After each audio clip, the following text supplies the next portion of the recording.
माता भीमाई माता रमाई संत गाडगेबाबा यांच्या समग्र मानवी विचारांना विनम्र होतं. समारोपीय कार्यक्रमाच्या विचारमंचावर विराजमान सन्माननीय स्वागताध्यक्ष तुपकर साहेब, श्री दंडावली अंबोरे साहेब, देशमुख साहेब, अत्यंत उत्तम दर्जाचं सूत्रसंचालन करणारे सन्माननीय भीमकटे आणि उपस्थितांना देखील माझा सविनय जय.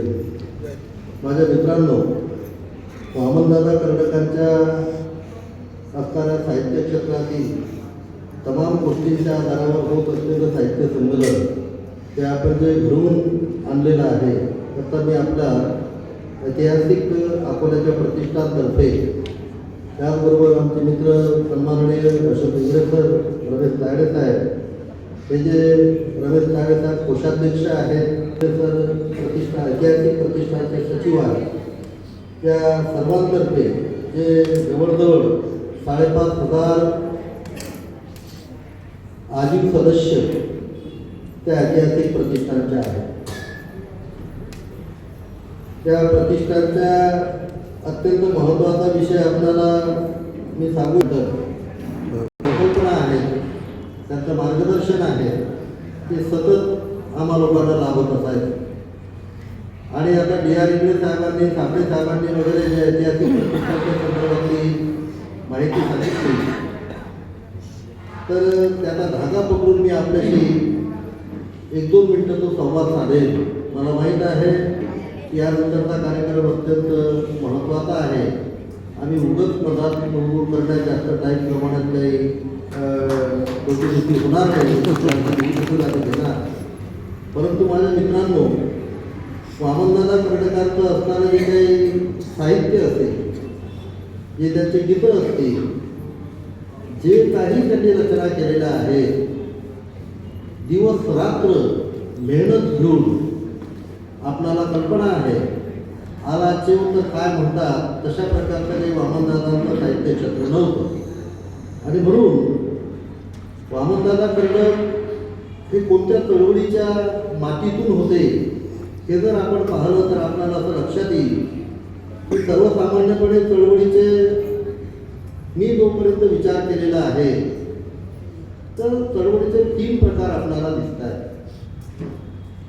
ते एक अत्यल्पकालीन चळवळ आहे, मध्यमकालीन चळवळ आहे आणि दीर्घकालीन चळवळ आहे. माझ्या मित्रांनो, रोग जो जालिम असतो, तर जालिम रोग जर बसवायचा असेल किंवा गंभीर रोग जर बसवायचा असेल, तर त्याच्यावरचं औषध मात्र तशा प्रकारचं जालिम लागते आहे.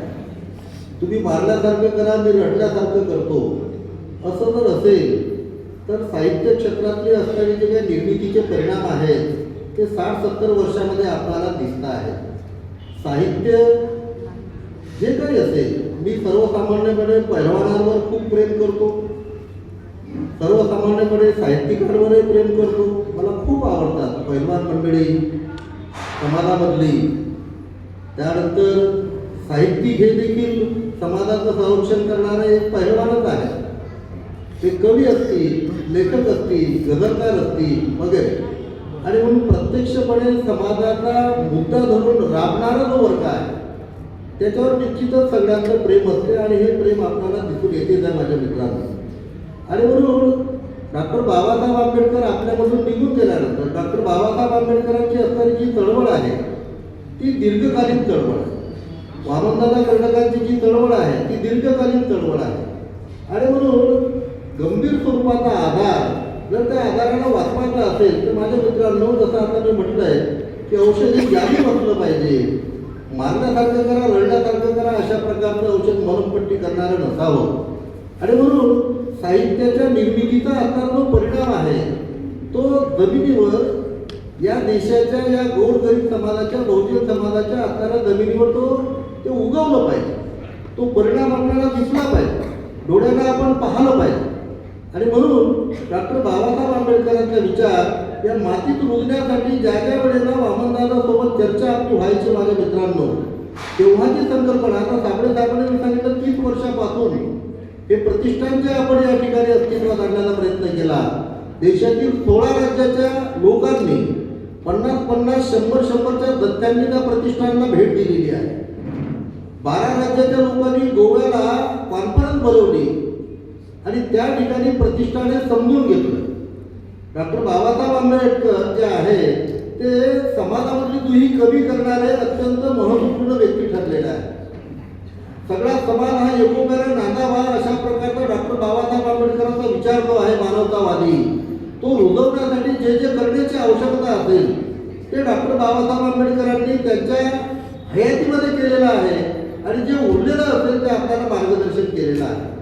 आणि म्हणून आपण खूप स्वाभिमानी आहोत, खूप स्वाभिमानी असलो पाहिजे आपण, असं आपल्याला वाटतं. आपण खूप स्वाभिमानी आहोत असंही आपल्याला वाटतं. आणि म्हणून मी मुद्दामून आपल्याला स्पष्टपणे सांगू इच्छितो, आपण जी काही कृती करतो त्या कृतीचा परिणाम हा आपल्याला डोळ्यानं दिसला पाहिजे, तो जमिनीवर उगवता आला पाहिजे आपल्याला, माझ्या मित्रांनो. आणि म्हणून या समाजामधला स्वाभिमान याचं मूल्यमापन साहित्य क्षेत्राने करण्याची खूप आवश्यकता आहे.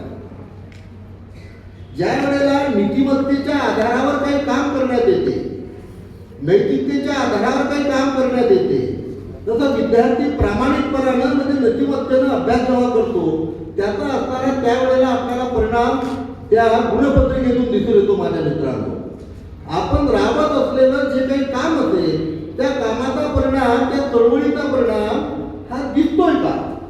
चळवळ प्रामुख्याने कशासाठी असते?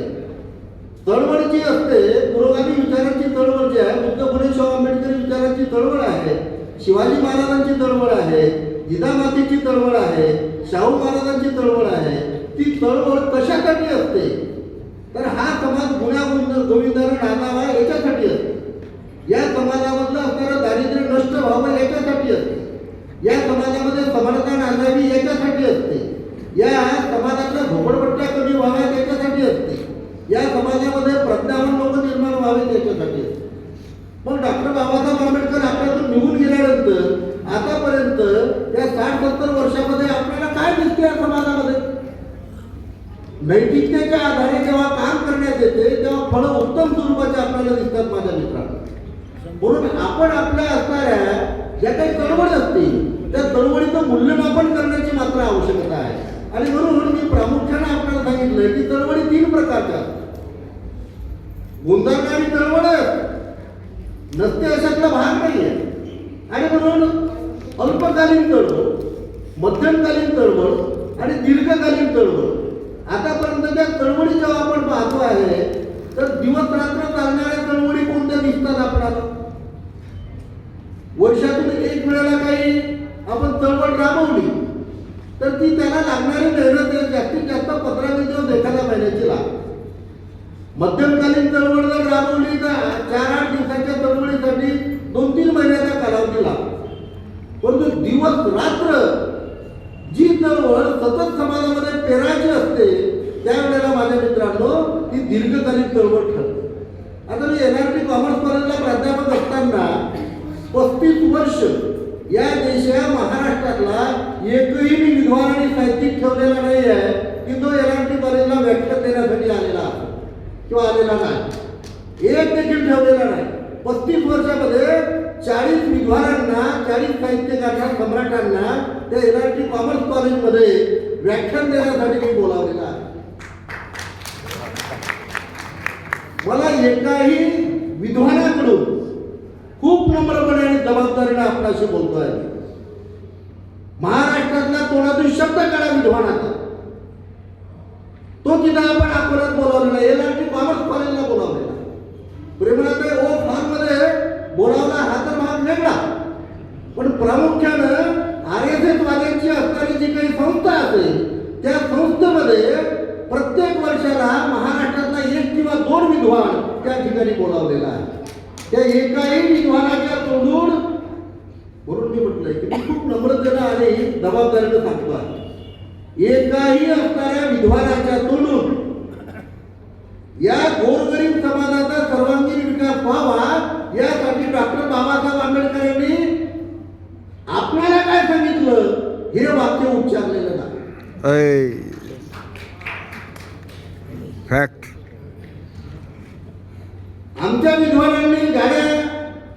गाड्यांचं भाडं घेतलं, आमच्या विद्वानांनी मानधन घेतलं, डॉक्टर बाबासाहेब आंबेडकरांनी दिलेल्या आरक्षणाच्या नोकऱ्या घेतल्या, डॉक्टर बाबासाहेब आंबेडकरांनी दिलेल्या तमाम जे काही फीज असेल, स्कॉलरशिप असेल, ते तमाम घेतलं आणि एकूण असणाऱ्या आरक्षणधारी वर्गापैकी 4 ते 5% फक्त आरक्षणधारी वर्ग आपल्या समाजामध्ये दिसतो आणि 95% समाज आज देखील ठोकरात असताना आपल्याला दिसतो.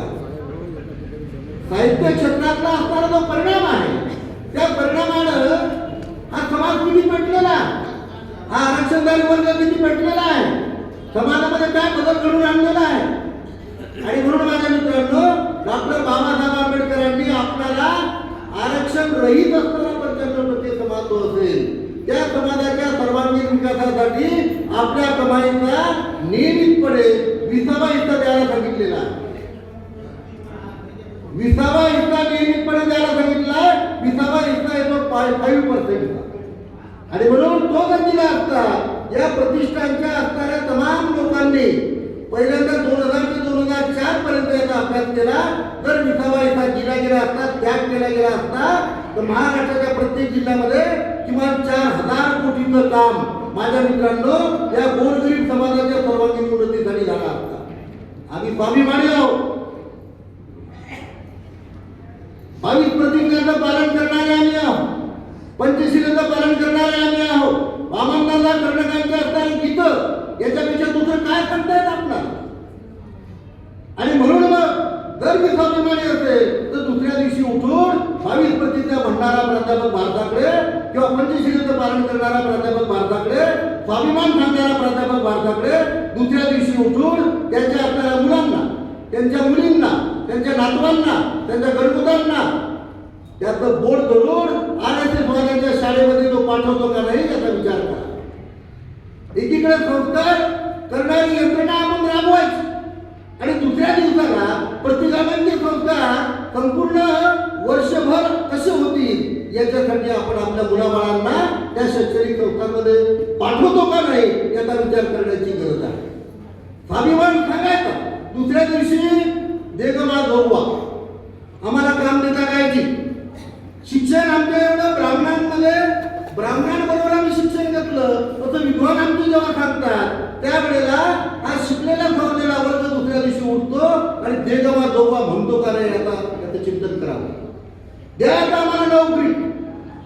आणि म्हणून माझ्या मित्रांनो, डॉक्टर बाबासाहेब आंबेडकरांची चळवळ जी दीर्घकालीन चळवळ आहे, वामनदादा कर्णकांची चळवळ जी दीर्घकालीन चळवळ आहे, दिवस रात्र चळवळ आहे, दररोज सत्य संमेलन चालेल अशी चळवळ आहे, दररोज जयंती चालेल अशा प्रकारची चळवळ आहे. आणि म्हणून जर आम्ही त्या पद्धतीने वागलो असतो तर आज आमच्या माझ्या मित्रांनो महाराष्ट्राच्या प्रत्येक जिल्ह्यामध्ये आमच्या शैक्षणिक संस्था, आमच्या आरोग्याच्या संस्था असतात, आमच्या आर्थिकतेच्या संस्था असतात.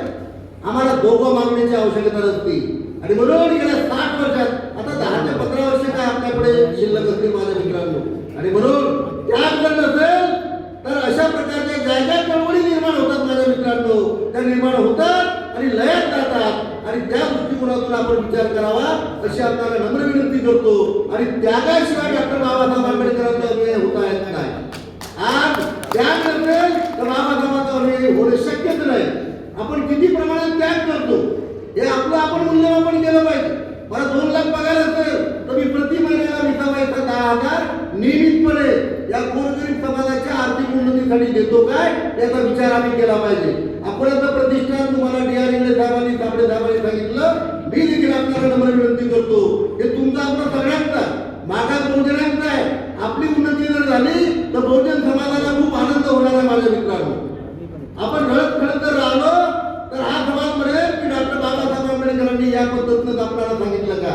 गेल्या 60-70 वर्षामध्ये हा 3 दुबळा समाज जो आहे हा तसाच राहिलेला आहे. दुसऱ्याच्याच कामाला जाणारा आहे, दुसऱ्याच्याच शिक्षण घेणारा आहे आणि नोकरी मागणारा समाज झालेला आहे असं मात्र त्या लोकांना वाटेल. आणि म्हणून आपली उन्नती आपण केली पाहिजे. अकोल्याचं प्रतिष्ठान येणाऱ्या 5 वर्षामध्ये अकोला जिल्ह्यातील 10,000 गरीब परिवाराला नोकरी दिल्याशिवाय राहणार नाही हा संकल्प आहे माझ्या मित्रांनो. शासनाचा एकही पैसा घेतला जाणार नाही हा संकल्प आहे. 8 नोव्हेंबरला शरद पवार साहेब प्रतिष्ठानमध्ये आले 8 नोव्हेंबरला शरद पवार साहेब तिथे आले. त्यांनी म्हटलं की माझ्याकडून काय अपेक्षा आहे. त्यांना सांगितलं आपल्याकडून एक नया पैसा देखील आम्हाला पाहिजे. आतापर्यंत 250 कोटीचं जे काम केलंय या गरीब समाजाच्या डॉक्टर बाबासाहेब आंबेडकरांच्या अनुयायांच्या घामाच्या पैशाने काम केलेलं आहे. तुम्ही देणार आम्हाला 2 कोटी 4 कोटी 5 कोटी 10 कोटी 200 कोटीचा करून आपला नेतनाबूत होणार आहे. आणि म्हणून आम्हाला कोण्या माणसाची पर्वा नाही. पत्रकार परिषद ज्या वेळेला घेतली 8 दिवस अगोदर कार्यक्रमाच्या, त्या पत्रकारांनी विचारलंय तुम्ही शरद पवारांना का बोलावलं. आपण त्यांना सांगितलं RSSचे जे मुखिया आहेत त्यांची तारीख कोण भागवतांची तारीख आम्हाला मिळाली नाही, म्हणून आम्ही शरद पवारांना बोलावलेला. माणसाचा काय विरोध आहे. भारत पोतबाई करायला निघालो आपण आणि माणसांची दुश्मनी माणसांचा विरोध हे असल्याचं काही कामच नाही. आणि म्हणून माझ्या मित्रांनो एक नया पैसा देखील शासन आता घेणार नाही. हा संकल्प आपल्या असणारा तमाम समाजाचं प्रतिष्ठान आहे. 5 वर्षाच्या नंतर असणारा 10,000 ज्या नोकऱ्या आहेत शासनाच्या पगारापेक्षा जास्त पगार तेथील कर्मचाऱ्यांना मिळणार आहे. हे प्रामुख्याने लक्षात घ्या. याच्यासाठी डॉक्टर बाबासाहेब आंबेडकरांची सामाजिक आर्थिकता काय आहे याचं चिंतन केलं पाहिजे. हे साहित्यात आणलं पाहिजे. हे रुजलं पाहिजे. हे नीतिमत्तेने पेरलं पाहिजे. नीतिमत्तेने शेतकऱ्यांचं उदाहरण आता देशमुख साहेबांनी वगैरे दिलेलं आहे. नीतिमत्तेने जर पेरलं तर पिकच पीक येते माझ्या मित्रांनो. आणि म्हणून आपण आपलं काम जे आहे ते प्रामाणिकपणानं त्यागाच्या भावनेनं आणि डॉक्टर बाबासाहेब आंबेडकरांना खरोखर अनुयायी आहोत या पद्धतीने आपण केलं पाहिजे. इंग्रजांना वगैरे आम्हाला बोलावलं. आम्ही आपले ऋण व्यक्त करतो. आम्ही आमचे आभार मानतो आहे. धन्यवाद मानतो आणि थांबतो. जय भीम.